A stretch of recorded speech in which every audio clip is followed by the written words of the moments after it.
ತುಲಾರಾಶಿ, ನಿಮಗೆ ಈ ದಿನ ಸತ್ಕರ್ಮಕ್ಕಾಗಿ ಧನವ್ಯಯ ಮಾಡುವ ಯೋಗ.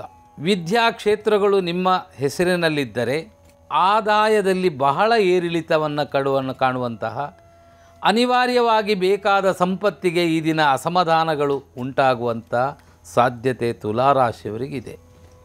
ಉದ್ಯೋಗವು ತುಂಬ ಚೆನ್ನಾಗಿರುತ್ತೆ. ಮಾಡುವ ಕರ್ತವ್ಯಗಳು ಉನ್ನತ ಮಟ್ಟವನ್ನು ಮುಟ್ಟುತ್ತೆ. ದೇಶ ವಿದೇಶ ಸಂಚಾರ ಮಾಡುವ ಯೋಗಾದಿಗಳು ನಿಮಗೆ ಈ ದಿನ ಉಂಟಾಗುತ್ತೆ. ಶುಭ ವಾರ್ತೆಗಳನ್ನು ಕೇಳುವ ಯೋಗಗಳೂ ಇರುತ್ತೆ. ಆದರೆ ಈ ದಿನ ಹಣದ ಕೊರತೆಗಳು ಜಾಸ್ತಿಯಾಗಿ ಕಾಣಿಸುತ್ತೆ. ತುಲಾರಾಶಿಯವರು ಈ ದಿನ ಯಂತ್ರೋಪಕರಣದಲ್ಲಿ ಉದ್ಯೋಗ ಮಾಡುವಂತಹ ವ್ಯಕ್ತಿಗಳಾಗಿದ್ದರೆ ಕರೆಂಟಿನಲ್ಲಿ ಸ್ವಲ್ಪ ಜಾಗ್ರತೆ. ಹಾರ್ಡ್ವೇರ್ ವ್ಯವಹಾರ ಮಾಡುವವರಿಗೆ ಒಳ್ಳೆಯ ಆದಾಯ. ಹಾಗಾಗಿ ಮಿಶ್ರಪ್ರದವಾದ ಫಲಗಳು ಈ ದಿನ ನಿಮಗಿರುವುದರಿಂದ ತಾವು ಮಾಡಬೇಕಾದಂತಹ ಈ ದಿನದ ದೇವರ ಸ್ಮರಣೆ, ದತ್ತಾತ್ರೇಯ ದೇವರ ಸೇವೆ, ಅಷ್ಟಮದಲ್ಲಿ ಕುಜ ಶಾಂತಿ ಮಾಡುವುದು ಬಹಳ ಒಳ್ಳೆಯದು. ವೃಶ್ಚಿಕ ರಾಶಿ, ನಿಮ್ಮ ರಾಶಿಗೆ ಈ ದಿನ ಬಹಳ ಚೆನ್ನಾಗಿದೆ. ಪ್ರಗತಿಯನ್ನು ಕಾಣುವ ಸಾಧ್ಯತೆ ಇದೆ. ವೃಶ್ಚಿಕ ರಾಶಿಯ ಅಧಿಪತಿ 7ನೇ ಭಾವದಲ್ಲಿದ್ದು ತನ್ನ ರಾಶಿಯನ್ನು ನೋಡುವುದರಿಂದ ಭಾವಪುಷ್ಟಿ ಯೋಗ ಅಂತ ಹೇಳ್ತೇವೆ ನಾವು. ಹಾಗಾಗಿ ರಾಶ್ಯಾಧಿಪತಿಗೆ ಬಲಾಢ್ಯ ಯೋಗ ಇದೆ ಇವತ್ತು. ನಿಮ್ಮ ಸಾಧನೆಗಳೆಲ್ಲ ಒಳ್ಳೆಯದಾಗುತ್ತಾ ಇರುತ್ತೆ. ಯಾರು ನಿಮ್ಮ ಶತ್ರುಗಳಿದ್ದಾರೋ ಅವರೊಂದಿಗೆ ಪುನಃ ಮಿತ್ರತ್ವ ಪ್ರಾರಂಭವಾಗುವಂತಹ ದಿನ. ಎಲ್ಲಿ ನೀವು ಪಾಲುದಾರಿಕೆಯಲ್ಲಿ ಮನಸ್ತಾಪ ಮಾಡಿಕೊಂಡಿದ್ದೀರೋ ಅದು ಪುನರಪಿ ನಿಮಗೆ ಸಾಂತ್ವನ ಪಡೆದುಕೊಳ್ಳುವಂತಹ ದಿನ. ಆರ್ಥಿಕ ಸ್ಥಿತಿ ಪ್ರಗತಿ ಇದೆ ಇವತ್ತು. ಅವಿವಾಹಿತರಿಗೆ ವಿವಾಹದ ಚಿಂತನೆ ಮಾಡುವ ಸಾಧ್ಯತೆ ಇದೆ. ಪ್ರೇಮ ಪ್ರಕರಣದಲ್ಲಿ ಅಸಮಾಧಾನವಾದ ಘಟನೆಗಳಿದ್ದವರು ಪುನಃ ಹೊಸ ನಿರ್ಧಾರವನ್ನು ಕೈಗೆತ್ತಿಕೊಳ್ಳುವ ಯೋಗಗಳು ಕಾಣಿಸ್ತಾ ಇದೆ. ಬಹುತೇಕವಾಗಿ ವೃಶ್ಚಿಕ ರಾಶಿಯವರಿಗೆ ಈ ದಿನ ಬಹಳ ಚೆನ್ನಾಗಿರುವಂತಹ ದಿನ. ತಾವು ಮಾಡಬೇಕಾದಂತಹ ಈ ದಿನದ ದೇವರ ಸ್ಮರಣೆ, ಸುಬ್ರಹ್ಮಣ್ಯ ದೇವರ ಪ್ರಾರ್ಥನೆಯನ್ನು ಮಾಡುವುದು, ಆದಿತ್ಯ ಹೃದಯ ಪಾರಾಯಣ ಮಾಡುವುದರಿಂದ ಬಹಳ ಒಳ್ಳೆಯದು. ಧನುರಾಶಿ, ನಿಮ್ಮ ರಾಶಿಗೆ ಈ ದಿನ ಸ್ವಲ್ಪ ಜಾಗ್ರತೆಯಾಗಿರಬೇಕು. ಗರ್ಭಿಣಿ ಸ್ತ್ರೀಯರು ಯಾವುದೇ ವೈದ್ಯರ ಸಲಹೆಗೆ ಹೆಚ್ಚಿನ ಗಮನ ಕೊಡಬೇಕಾದಂತಹ ದಿನ. ಆರ್ಥಿಕ ಸ್ಥಿತಿಯ ಏರುಪೇರುಗಳನ್ನು ಕಾಣುವಂತಹ ದಿನ. ವ್ಯಾಪಾರಿಗಳಿಗೆ ಈ ದಿನ ಸ್ವಲ್ಪ ಧನ ನಷ್ಟವೋ ಅಥವಾ ತಂದ ವಸ್ತುಗಳು ಹಾಳಾಗುವುದರಿಂದ ನಷ್ಟಯೋಗಾದಿಗಳು ಉಂಟಾಗುತ್ತೆ. ಹೂವಿನ ವ್ಯಾಪಾರಿಗಳಿಗೆ ಒಳ್ಳೆಯ ವ್ಯಾಪಾರ ಇದೆ ಈ ದಿನ. ಆರ್ಥಿಕ ಸ್ಥಿತಿಯಲ್ಲಿ ಏರಿಳಿತಗಳು ಕಾಣುವ ಸಾಧ್ಯತೆ ಇದೆ.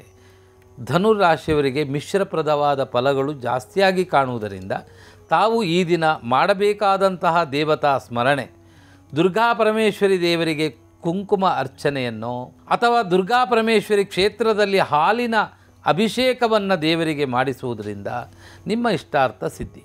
ಮಕರ ರಾಶಿ, ನಿಮ್ಮ ರಾಶಿಗೆ ಈ ದಿನ ಧನಲಾಭ ಯೋಗ. ಉದ್ಯೋಗ ಸ್ಥಳವನ್ನು ನವೀನಕೃತ ಮಾಡುವಂತಹ ಪ್ರಯತ್ನ.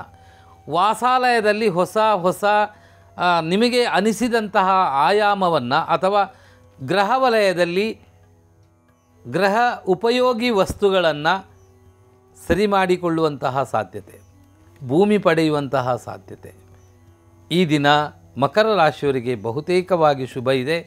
ತಾವು ಮಾಡಬೇಕಾದಂತಹ ಈ ದಿನದ ದೇವರ ಸ್ಮರಣೆ, ಆದಿತ್ಯ ಹೃದಯ ಪಾರಾಯಣ, ವಿಷ್ಣು ಸಹಸ್ರನಾಮ, ತುಳಸಿಯಿಂದ ವೆಂಕಟರಮಣ ದೇವರಿಗೆ ಅರ್ಚನೆಯನ್ನು ಮಾಡಿ ಒಳ್ಳೆಯದು. ಕುಂಭರಾಶಿ, ಈ ರಾಶಿಯವರಾದ ನಿಮಗೆ ಉದ್ಯೋಗ ಪ್ರಾಪ್ತಿ. ವ್ಯಾಪಾರಿಗಳಿಗೆ ಈ ದಿನ ಆದಾಯದಲ್ಲಿ ಅಭಿವೃದ್ಧಿ. ದಾಕ್ಷಿಣ್ಯದಿಂದ ಧನಹಾನಿ, ದೂರ ಪ್ರಯಾಣ ಯೋಗ. ಬಹಳ ಜನರ ಪ್ರಶಂಸೆಗಳು ನಿಮ್ಮ ಪಾಲಿಗೆ ಉಂಟಾಗುತ್ತೆ. ನಿಮ್ಮ ಶ್ರಮದಾನವು ಎಲ್ಲರಿಗೂ ಮೆಚ್ಚುಗೆ ಗಳಿಸುವ ಸಾಧ್ಯತೆಗಳಿದೆ.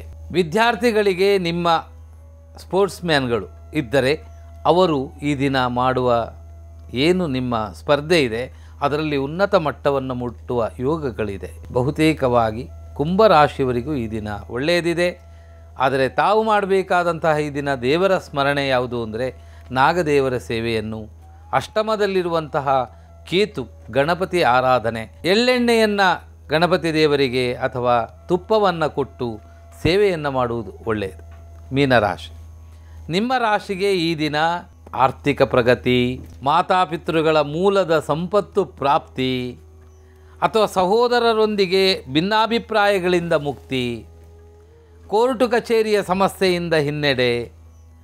ಈ ದಿನ ಮೀನರಾಶಿಯವರಿಗೆ ನಿಮ್ಮ ಶ್ರಮವು ಅಧಿಕವಾದರೆ ಈ ದಿನ ನಿಮ್ಮಿಷ್ಟ ಎಲ್ಲವೂ ನೆರವೇರುವ ಸಾಧ್ಯತೆಗಳು ಜಾಸ್ತಿಯಾಗಿ ಕಾಣಿಸ್ತಾ ಇದೆ.